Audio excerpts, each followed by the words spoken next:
The screen door slammed like a gunshot in the sticky Alabama heat, and 15-year-old David Harlan watched his entire world shatter on the splintered porch boards. "You're dead to me, boy. Get the hell off my property before I call the sheriff." His mother's voice cracked like thunder.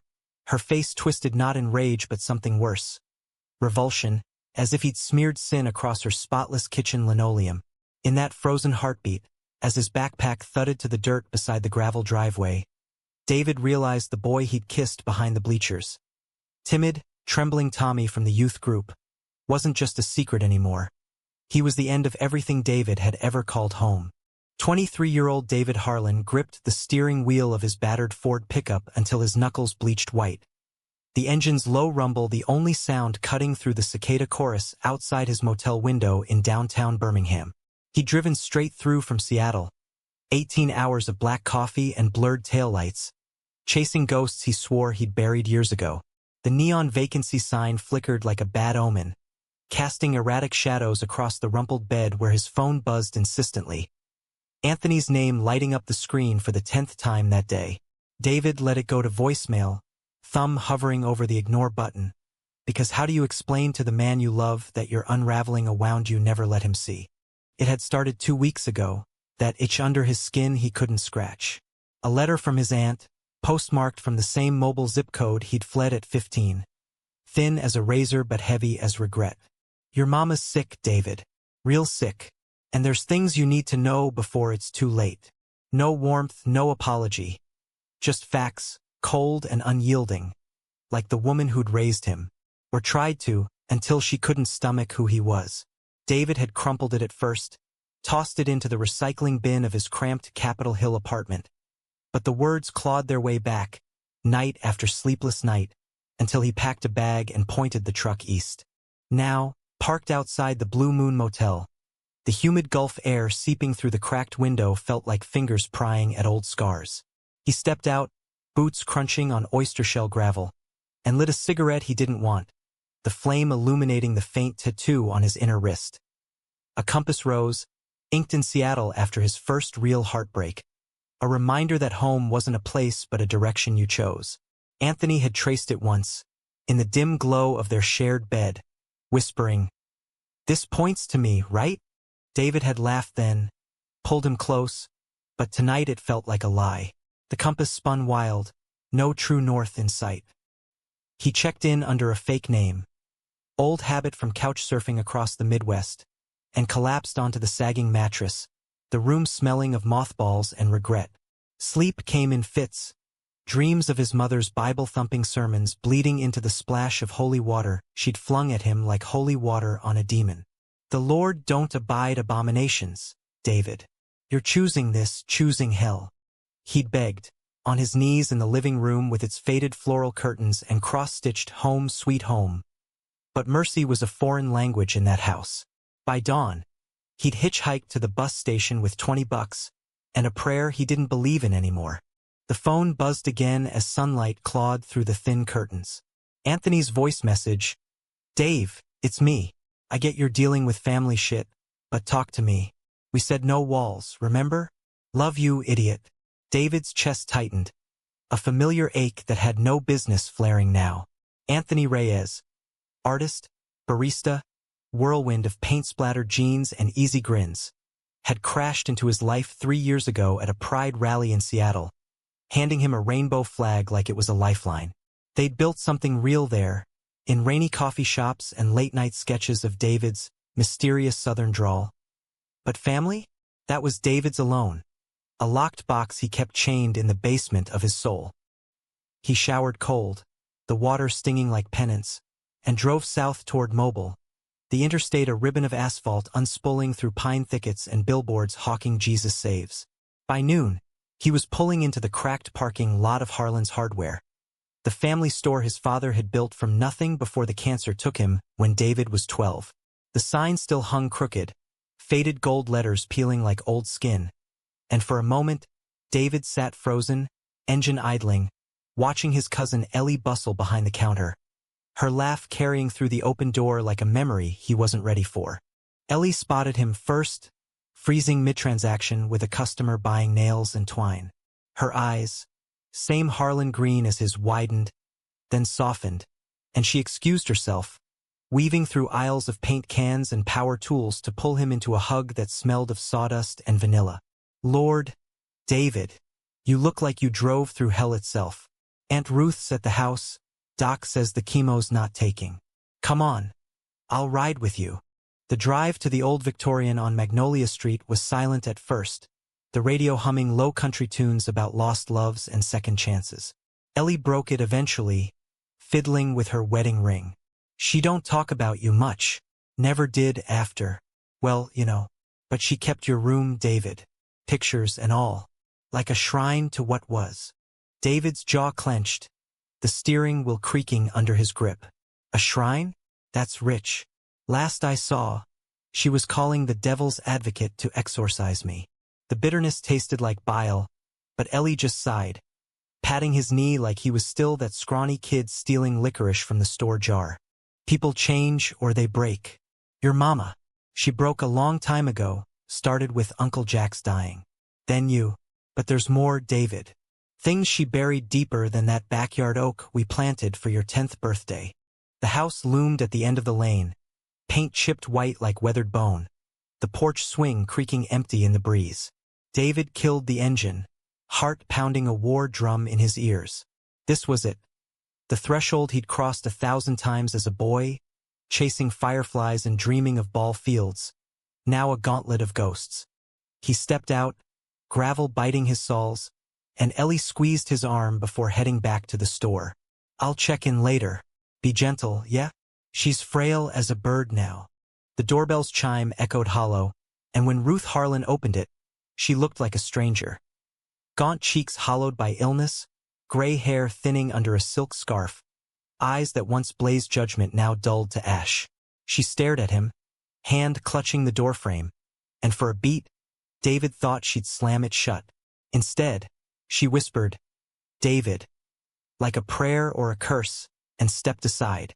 The living room hadn't changed. Same plaid sofa sagging in the corner, same crucifix glaring from the mantel, same stack of Reader's Digests yellowing on the coffee table. David perched on the edge of an armchair, feeling like an intruder, while Ruth sank into the rocker, knitting needles clicking like accusations. Aunt Ellie called, said you were coming. Her voice was reedy, laced with phlegm, but the steel was there, unbent. Yeah, well, here I am. He scanned the room, spotting the photos on the sideboard. Him at 8, gap-toothed grin in Little League. At 12, awkward beside his father's hospital bed. Nothing after. You look tired, Ma. She snorted, a ghost of her old fire. Cancer'll do that.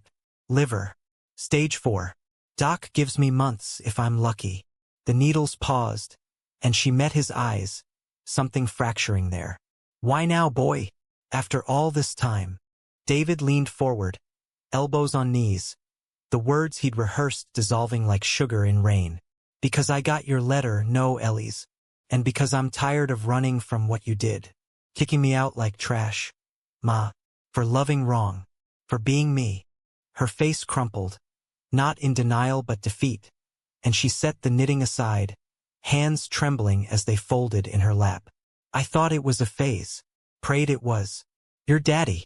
He would have understood, maybe, but I couldn't. The church, the neighbors, they'd have torn us apart. So I chose the lie. Told him you ran off with some delinquent, stole from the store. Buried it all. The air thickened, heavy with unsaid sins, and David felt the hook twist deeper. That boy on the porch, backpack in hand, watching taillights fade into the night. He'd bounced through foster homes in Atlanta, then Memphis, scraping by on odd jobs and diner grease until Seattle's tech boom scooped him up as a coder, building apps for startups that paid enough for anonymity. But the hole she'd punched never healed. It just scabbed over, waiting for rain. Tell me about Dad, he said suddenly, voice rough.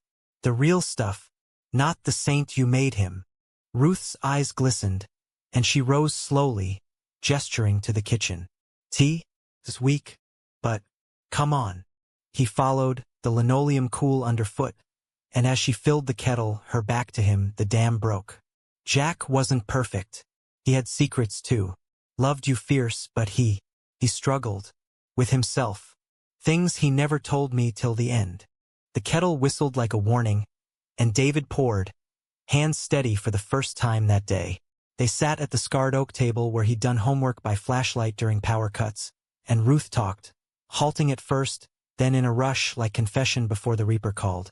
Jack Harlan had been a quiet man, hardware store owner by day, but nights he'd slip out to the Bayou bars, nursing beers with men who looked at him like David looked at Anthony. Whispers of affairs, a hidden life in the shadows of 1980s Alabama, where being queer meant ruin or worse. He died ashamed, Ruth finished, voice breaking. Made me promise to protect you from it, keep you straight or at least safe. I failed both. David's world tilted, the tea turning bitter on his tongue. His father, not the hero of bedtime stories, but a mirror, cracked and concealed. You buried him too then, lied to me about who he was. She nodded, tears carving tracks down her cheeks. I did, and I'd do it again to keep you breathing. But now, you're here. And I'm sorry, David.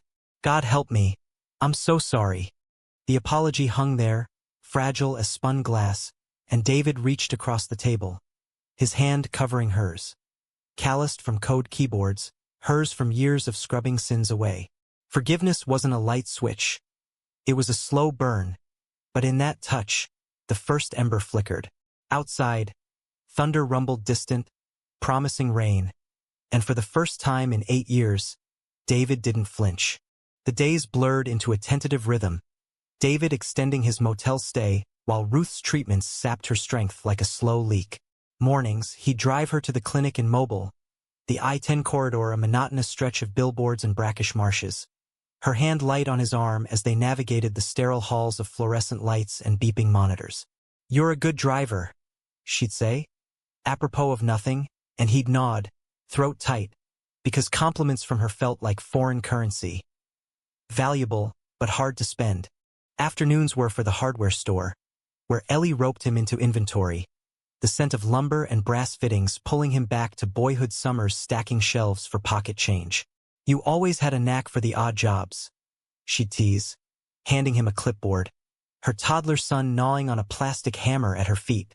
David would laugh, genuine this time, the sound rusty from disuse, and lose himself in the mundane. Sorting bolts, advising on plumbing woes, feeling the ghost of his father in every transaction. Evenings belonged to the house, where Ruth mustered energy for meals. Overcooked green beans and cornbread from the oven, served with stories she'd hoarded like heirlooms. Jack's first date with her at the county fair, cotton candy stuck in his mustache. The night David was born, storm raging outside the hospital window. Held you like you were the only anchor in the flood, she'd say, eyes distant, and David would listen, piecing together the man he'd idolized into something human, flawed, achingly real. But the nights, those were Anthony's, stolen in pixels and whispers across 3 time zones. David would retreat to the guest room, once his sanctuary of comic books and model airplanes, now stripped bare save for a twin bed and a dresser scarred by his initials. Curled under threadbare quilts, he'd video call, Anthony's face filling the screen like a beacon. Warm brown eyes crinkled in concern, dark curls tousled from a day wrestling canvases in his studio. Spill it, Harlan, Anthony would demand, propping his phone against a half-finished portrait of Puget Sound waves crashing in electric blues. You've got that kicked puppy look again. Is it her? The cancer? David would hedge, tracing the compass tattoo with his thumb. It's complicated. She's trying, apologizing in her way. But there's this stuff about Dad. Turns out he was like me, hiding it every damn day. Anthony's expression would soften, that artist's empathy kicking in, the kind that saw colors in silences. Shit, babe, that's heavy. Like, rewrite your DNA heavy. You okay? No, David wasn't okay. He was a live wire, sparking with rage and relief in equal measure. How could Jack have left him to this fate, armed with nothing but myths? But Anthony listened without judgment, his voice a steady hum. Stories of his own abuela in Miami, who'd disowned him at 17 only to show up at his first gallery show with tamales and tears. Family's not blood, Dave. It's the ones who stay when the show's over. One night, after Ruth had nodded off mid-sentence over her chamomile, David drove to the bayou's edge, the truck's headlights slicing through Spanish moss like secrets unveiled. He parked by the old fishing pier where Jack used to take him for crappie at dawn, the water black and still under a canopy of cypress knees. The phone pressed to his ear, Anthony's breath sinking with the lap of waves. "I miss you," David admitted, the words slipping out unbidden. "This place is choking me, but I can't leave yet. Not till I know it all." "Then don't," Anthony said simply. "I'll hop a red-eye if you need backup. Sketch your mama's glare. Turn it into art therapy or something." David chuckled, the sound echoing hollow over the line. "Tempting, but you're knee-deep in that mural commission. The one with the queer history timeline." "Yeah, but deadlines bend for love, cowboy." Anthony's grin flashed, then faded. "Just come back to me, okay? Seattle's gray without your sunshine." The call ended with "I love yous" exchanged like talismans, but sleep evaded David, the pier's planks digging into his back as he stared at stars pricked through the humid veil, betrayal layered like sediment. His mother's lies, his father's silence, his own years of armor-plating his heart against this very pull. Yet here he was, drawn back like iron to lodestone, excavating bones he thought long fossilized. The next morning brought the letter, not the one from Ellie, but another, slipped under the door in a plain envelope, handwriting spidery and unfamiliar. David found it while Ruth dozed in her recliner, the TV murmuring infomercials for miracle cures. He slid it open in the kitchen, heart stutter-skipping at the contents. A yellowed newspaper clipping from the mobile register, dated 3 months after he'd left. Local teen found dead in bayou, suspected drowning. The grainy photo showed Tommy Ellis, the boy from the bleachers, his face boyish and frozen in black and white, smile erased by tragedy. David's knees buckled, the counter edge biting into his palms as he read on. Tommy, 17, reported missing after a night out. Body pulled from the water near the same pier David had just haunted. No foul play, ruled accidental, but the whispers between lines. Late-night drives, a community on edge about youth troubles. And there, in the corner, a quote from Ruth Harlan. "He was a good boy, from a good family. Pray for his soul." Nausea roiled, hot and sharp. Tommy, the first lips David had tasted, tentative under the football field's sodium glow, a fumbling promise of more. "I like you, David," Tommy had whispered, hand trembling in his. "Like, really like." Then the rumors, the church elders' pointed sermons, and David's mother finding the note in his jeans pocket. "Meet me tonight? Tea." She dragged him to the living room that very night, the confrontation exploding like dry tinder. Had she known? About Tommy? About the kiss? The clipping trembled in David's grip, ink blurring under sudden tears.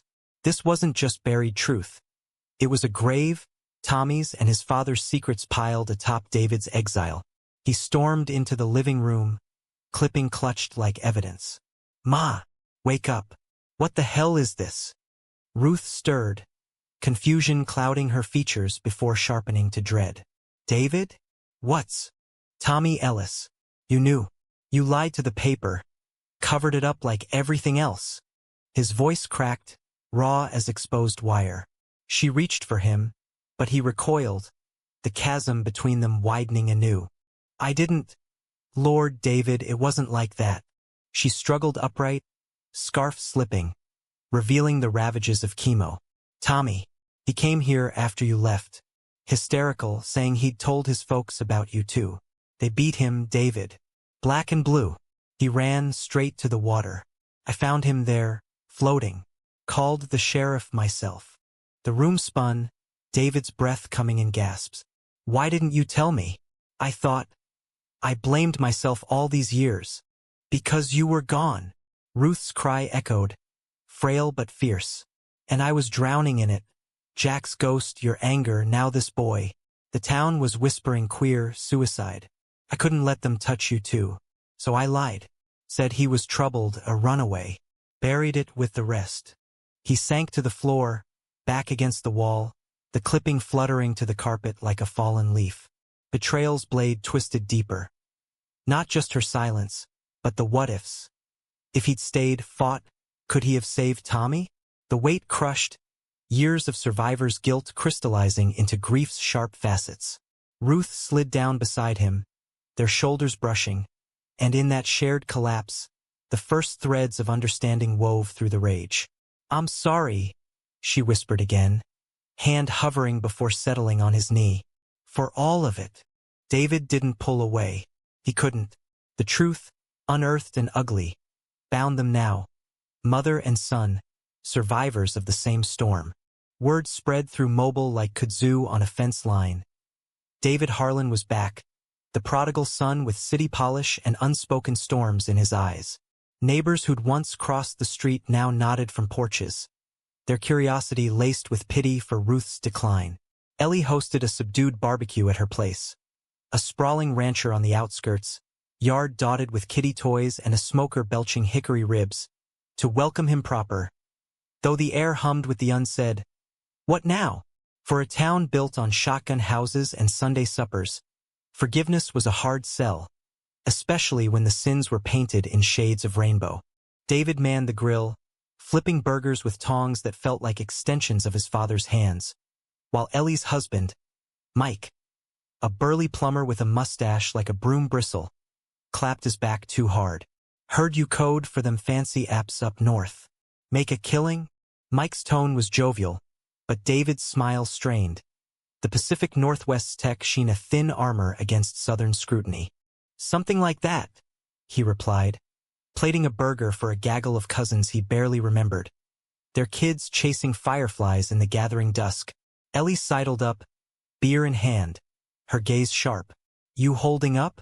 Mama's been asking about your friend, the one on the phone." David's flipper paused midair, heat rising not from the coals. "Anthony. Yeah, he's good." The word felt inadequate, a shorthand for the man who'd taught him trust wasn't a trap. Anthony's latest email had arrived that morning. A photo of their apartment balcony, strung with fairy lights and a sketchpad open to a half-drawn David, labeled "My Anchor." "Miss your drawl. And your terrible two-step. Hurry home."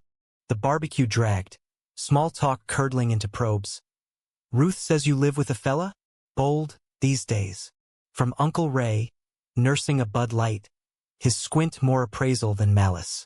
David met it head-on, voice steady. "Yeah, Anthony. Best thing that's happened to me."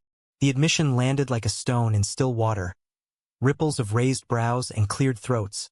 But Ellie jumped in with a story about her boy's first steps, defusing the tension like a pro.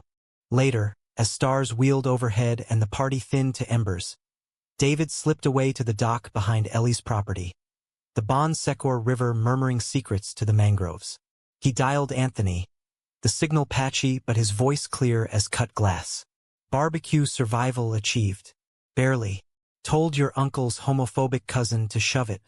Politely." Anthony's laugh barked through the speaker, warm as summer asphalt. "My hero.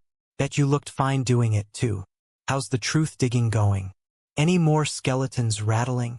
David leaned against a piling, the wood damp and smelling of tidal rot.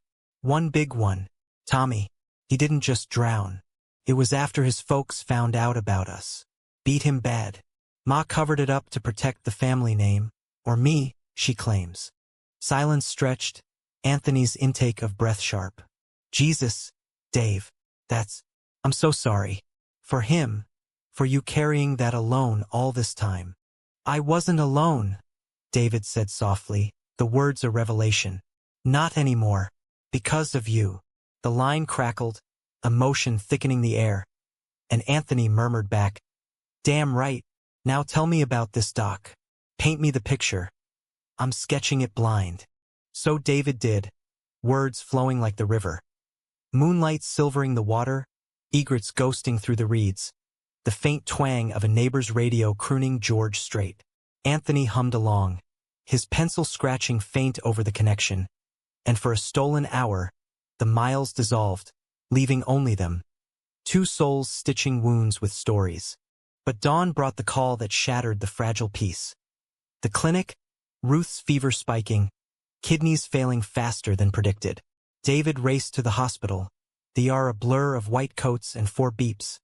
Ellie meeting him in the hall with red-rimmed eyes. Infection. They're stabilizing, but it don't look good, David. Talk to her. Say what needs saying. He entered the room like stepping into a confessional, Ruth pale against starched sheets, monitors beeping a dirge. She managed a weak smile, hand extending like an olive branch. Knew you'd come. Always were my fighter. David took the chair, gripping her fingers, cold, bird-boned. Ma, about Dad. Tommy. All of it. Why bury it? Why not let me grieve honest? Her chest rattled with a cough, oxygen mask fogging briefly. Fear, son. Ate me alive.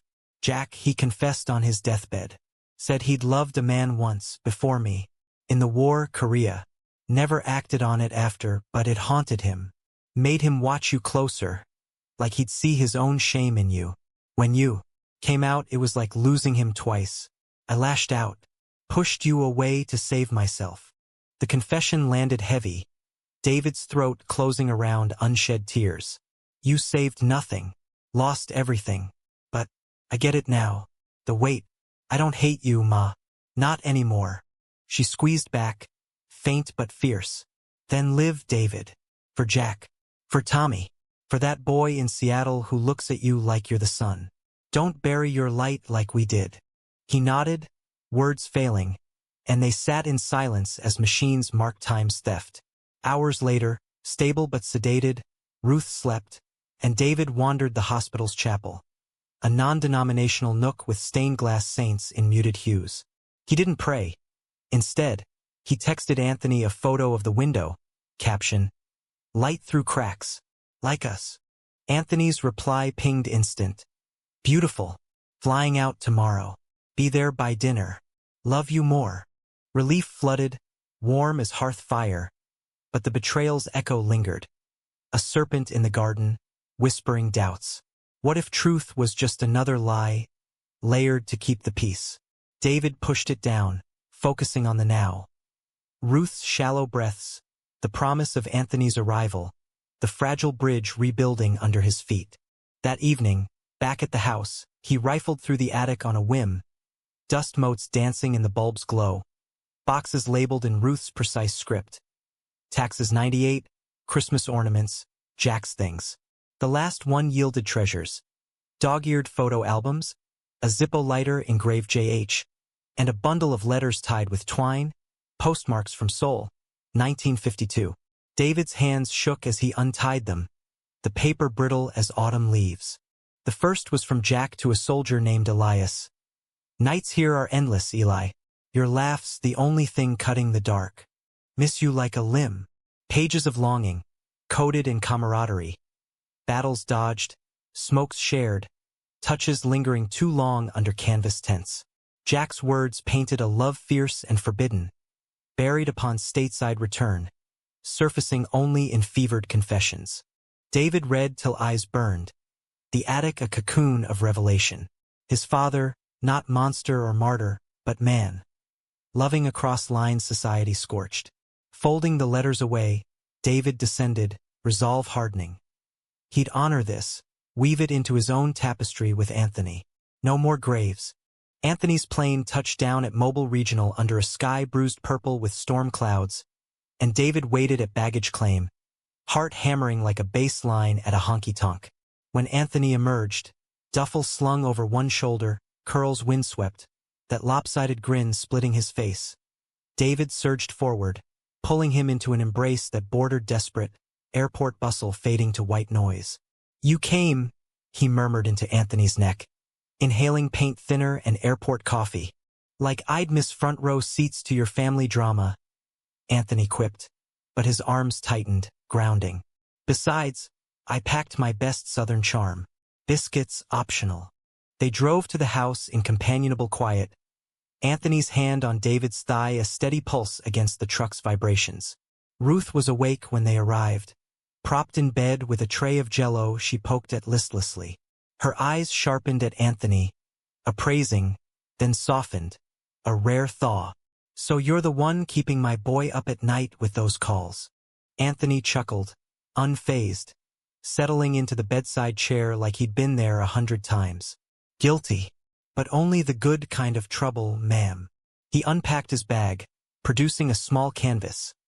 A miniature of Seattle's skyline at dusk, ferries ghosting across the sound like paper boats. For you. Thought it might brighten the view. Ruth traced the brushstrokes with a finger, wonder flickering. It's alive. Thank you, Anthony. For the first time, her gaze on David held approval, not apology, a quiet absolution. The next week unfolded in a haze of hospital vigils and stolen moments. Anthony charmed the nurses with his easy Spanish, remnants of Miami roots, translating for a Cuban orderly who missed home, while David handled the practical. Insurance forms, grocery runs, the endless shuffle of pill bottles. Evenings, they'd cook in the kitchen, Anthony experimenting with gumbo from a dog-eared copy of Ruth's recipes. David chopping onions till tears blurred the blade. This is us now, Anthony said one night, stirring roux over the flame, his hip bumping David's deliberately. Building from scratch. Tastes better that way. But cracks spiderwebbed beneath the surface. Whispers from the store reached Ellie, then David. Old church friends cornering Ruth's visitors, dredging up Tommy's death like a cautionary tale. That Ellis boy, tragic? But what do you expect when they go stray? One evening, as thunder rattled the windows, a knock echoed. Pastor Hale, silver-haired sentinel of the First Baptist flock, Bible in hand like a shield. Ruth insisted David stay, her voice thin but unyielding. Face it together, son. Anthony hovered in the kitchen, eavesdropping, his presence a silent ally. Hale's visit was sermon wrapped in concern.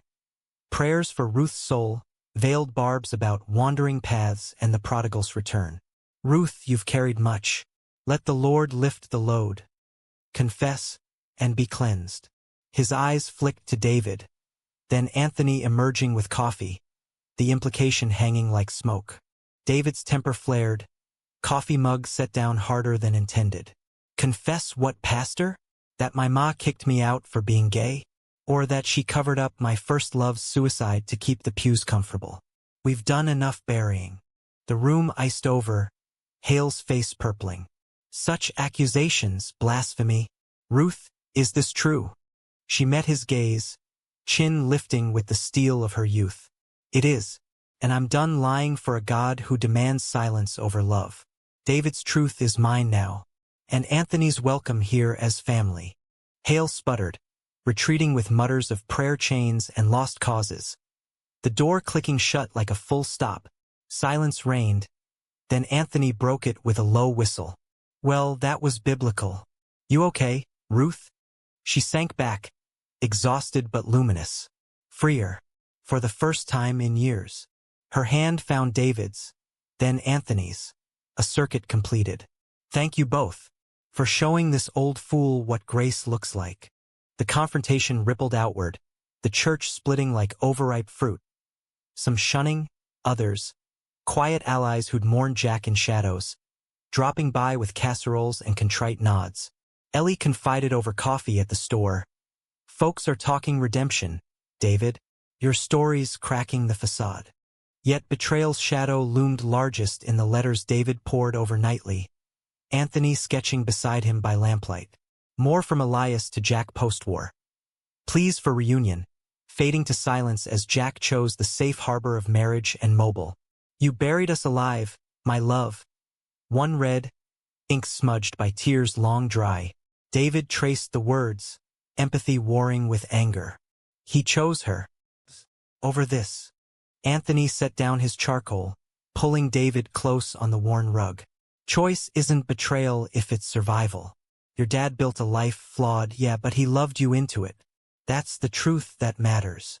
Their foreheads touched, breaths mingling, and David kissed him then. Slow, anchoring, a reaffirmation amid the ruins. No fire, just warmth, the kind that mended fractures. What would I do without you? Starve. Anthony teased, but his eyes shone serious. We're in this, Harlan. All the buried parts. Ruth's decline accelerated, days bleeding into a vigil of morphine drips and murmured psalms repurposed for comfort. One afternoon, as rain lashed the windows like judgment, she gathered them in her room. David on one side, Anthony the other, Ellie hovering with tissues. I need to say it plain, Ruth rasped, voice athread. David, forgive me. Not for the kicking out, that was sin, but for the fear that made me small. Jack. He was brave in his way. Be braver. David's tears fell hot, splashing her blanket. Forgiven, Ma. All of it. The words unlocked something vast, a floodgate of grief and grace. She turned to Anthony, clutching his hand. Keep him whole, you hear? He's got his daddy's heart. Tender under the tough. Anthony nodded, throat bobbing.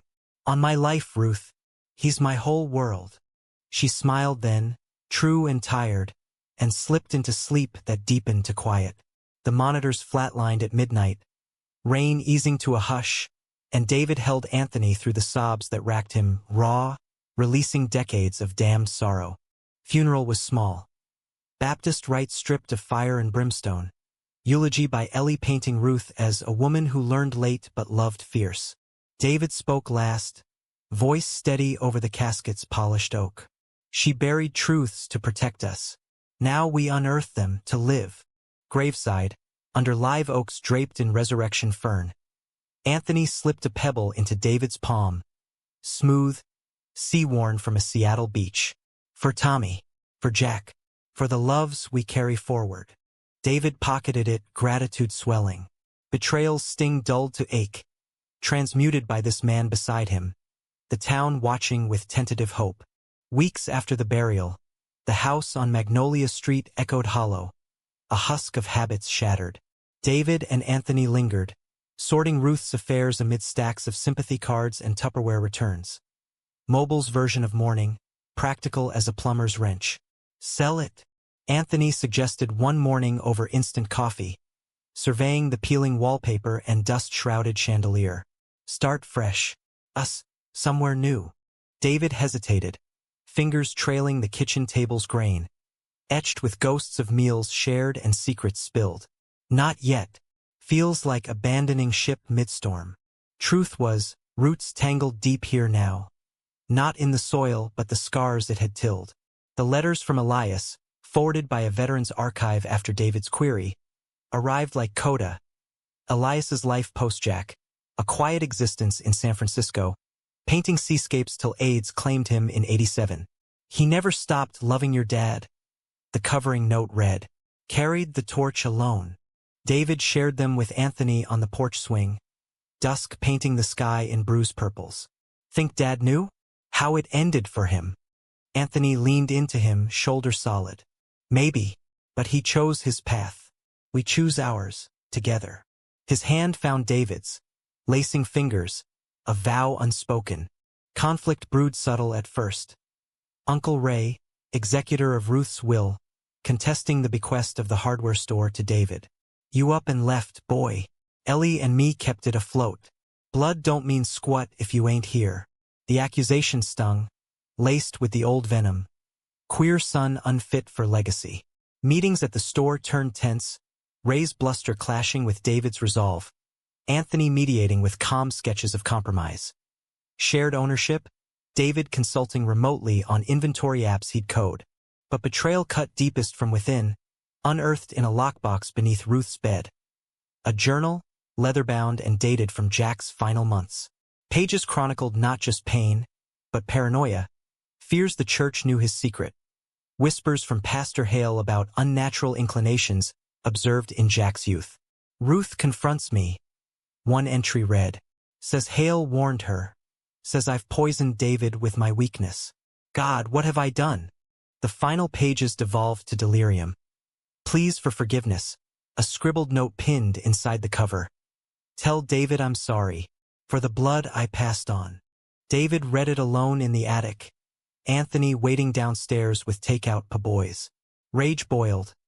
Jack's silence not just fear, but complicity. letting Hale's shadow taint the family long before David's kiss with Tommy. Had the pastor known? Pushed Tommy's family to violence veiled as piety? The questions festered, driving David to the church one humid afternoon, Anthony at his side like armor. First Baptist loomed white-steepled against the pines, parking lot empty save for a groundskeeper's truck. Hale was in his office, polishing sermon notes, when David burst in, journal thrust forward. You knew about my dad. All those years watching, judging. Did you drive Tommy to it? Whisper to his folks. Hale rose slow, face ashen but unyielding. David Harlan, come to accuse the flock. His voice dripped sanctimony, but eyes darted guilt's tell. Anthony stepped forward, voice level. Just answers, Reverend. For a dead boy and a family you helped fracture. The pastor sank into his chair, confession spilling like backed-up drain. Yes, he'd counseled Jack in whispers, urged Ruth to straighten David Young. Tommy's parents, devout, desperate, had sought guidance after the rumors, and Hale's words had been fire. Spare the rod, spoil the child. Not a beating, he'd claim, but discipline. Tommy's death? Collateral, a soul led astray. David's fist clenched, journal crumpling. But Anthony's hand on his arm stayed the swing. You're done poisoning lives, David growled. Resign, or we go public. Your sermons, the letters, all of it. Hale capitulated. Resignation drafted by dusk. The church board stunned into silence by the evidence. News rippled. Pastor steps down amid past scandals. The register hedging but hinting at shadows. Ellie hugged David fierce that night, tears salting her cheeks. You did what Mama couldn't. Cleared the air. Climax crested not in violence, but vulnerability.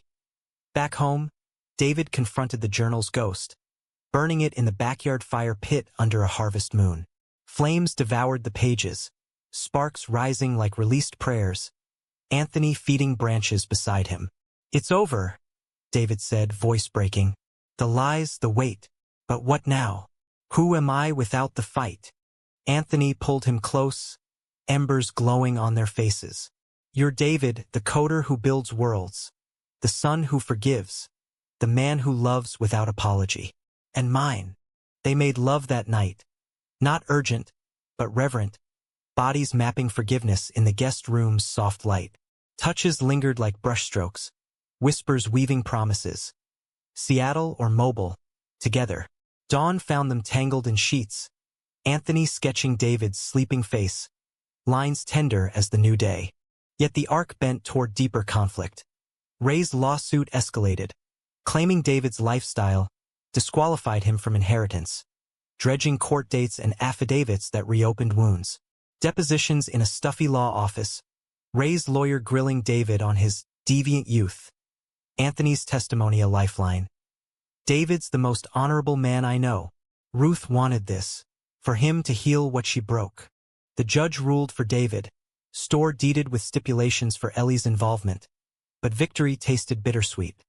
Family fractured further, Ray storming out with curses. You've ruined us, boy, just like your daddy. David let him go, the doors slam echoing old ones, choosing instead the quiet win. Keys to Harlan's hardware in his pocket, Anthony's hand in his.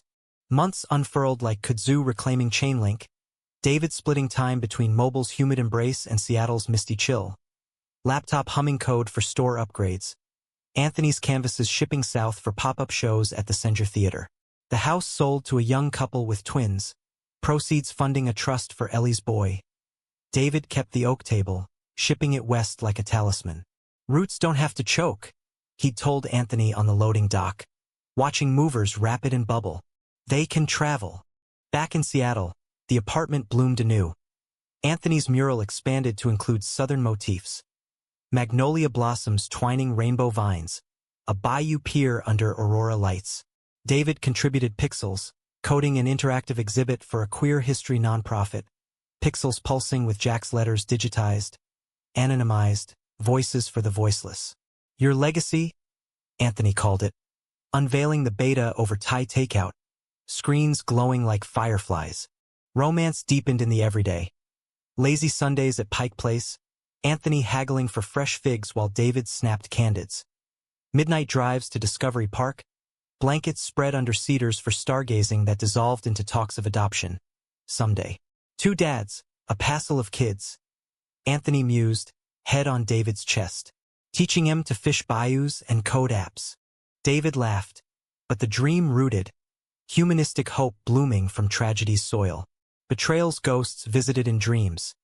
Tommy's wave from the bleachers, Jack's Zippo flicking light, but woke to Anthony's arm across his waist. Anchor in the night. Climax echoed in a letter from Elias's nephew, traced via the archive.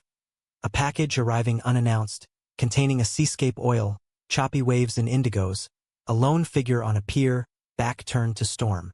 Elias painted this for Jack, never sent it. The note read. He'd want David to have it. Live bold. For them both. David hung it in the living room, opposite Anthony's timeline mural, the figures bridging eras. Hidden loves to open hearts.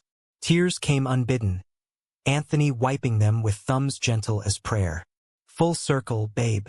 From buried to banner. The ending unfolded not in grand gesture, but quiet culmination. Pride in Seattle that June, David marching with a contingent from Mobile's nascent alliance. Ellie's video call beaming her cheers from the store counter.